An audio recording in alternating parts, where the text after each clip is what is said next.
I was supposed to meet my family at a lake cabin we rented every summer. It was a tradition: boating, fishing, grilling. A chance to disconnect and just be together. My wife Lisa had coordinated everything with my siblings and their spouses, so I trusted that everything was set. When I pulled into the gravel lot outside the cabin, the first thing I noticed was the silence. No chatter, no kids running around, no smell of barbecue in the air. Just 5 small figures sitting on the wooden porch, their backpacks lined up beside them. My stomach tightened. Where were the adults? Uncle Jason. My niece Sophie bolted toward me, throwing her arms around my waist. The others followed: Ben Thomas, Lily and little Ava, only 4 years old, staring up at me with wide, confused eyes. "Hey guys," I said, trying to keep my voice light. "Where's everybody?" The kids exchanged glances. Sophie, the oldest at 10, bit her lip. "They left." I frowned. "What do you mean they left?" Lily pointed at my phone. "Aunt Lisa said to check your email." Something felt off. My chest tightened as I pulled out my phone and opened my inbox. There it was. A single email from Lisa. Subject: change of plans. Message: we're going to Hawaii. Take care of the kids. At least be useful.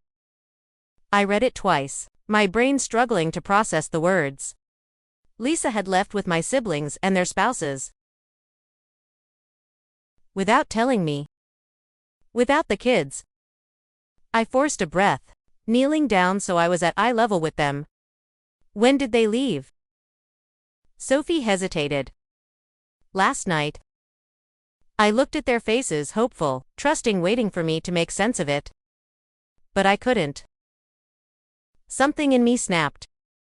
I stood up and dialed Lisa's number. Straight to voicemail. I called my brother, my sister, their spouses. No answer. I turned back to the kids. Did they say anything before they left? Ben, who was 8, spoke up. Just that we'd have more fun if we stayed with you. I swallowed the lump in my throat. This wasn't just irresponsible. This was abandonment. I got the kids inside, made them sandwiches, and told them everything was okay, even though I had no idea what to do next. Lisa's email kept playing in my head. At least be useful. We had been struggling, sure. She thought I was too soft, said I wasn't a real man because I worked from home as a freelance editor. But this was cruel. I kept trying my family's numbers. Still no response. I checked their social media. That's when I saw it. Photos. All of them in Hawaii, drinks in hand. Smiling. Captions like "much needed getaway." No kids, no stress. No kids. No stress. Like leaving 5 children alone in the woods was some kind of joke. I clenched my jaw so hard it hurt. I wasn't even angry yet, just stunned. The kids were playing in the living room, unaware that the people who were supposed to love them had tossed them aside like an inconvenience. I made my decision. I called Child Protective Services. The CPS officer took my statement. I told them everything: the email, the abandoned kids, the parents partying in Hawaii. They were horrified. They assured me they'd launch an investigation immediately. I didn't stop there. I sent screenshots of Lisa's email and the vacation posts to a lawyer I knew, asking what legal options I had. Then I blocked Lisa's number. I blocked my siblings. I blocked every single person who had been on that plane. I wasn't going to let them waltz back into these kids' lives like nothing happened. That night, after tucking the kids into bed, I sat alone in the dark, fists clenched. My wife, my own family had done this. And they thought they could just come back like nothing happened. Not a chance. A week later, I got an email from Lisa. "We're landing at 3 p.m, pick us up." That was it. No apology.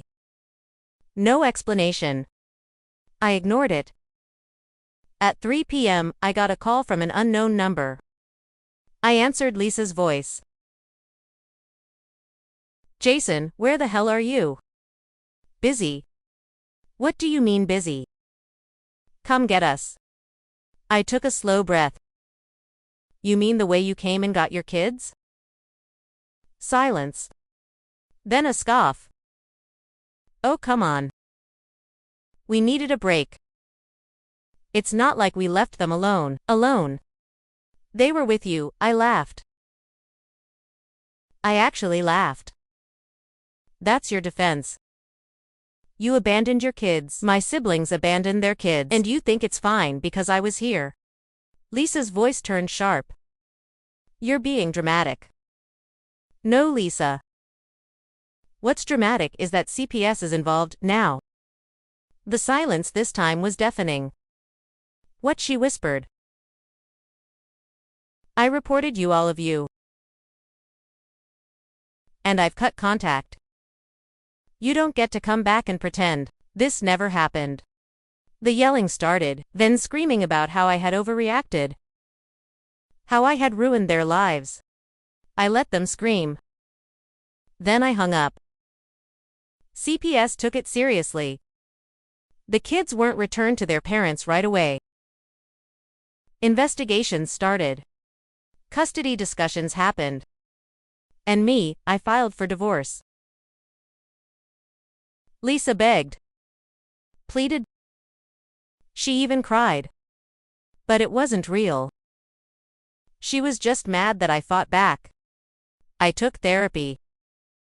I worked through the betrayal, the anger, the disbelief. And I kept the kids safe.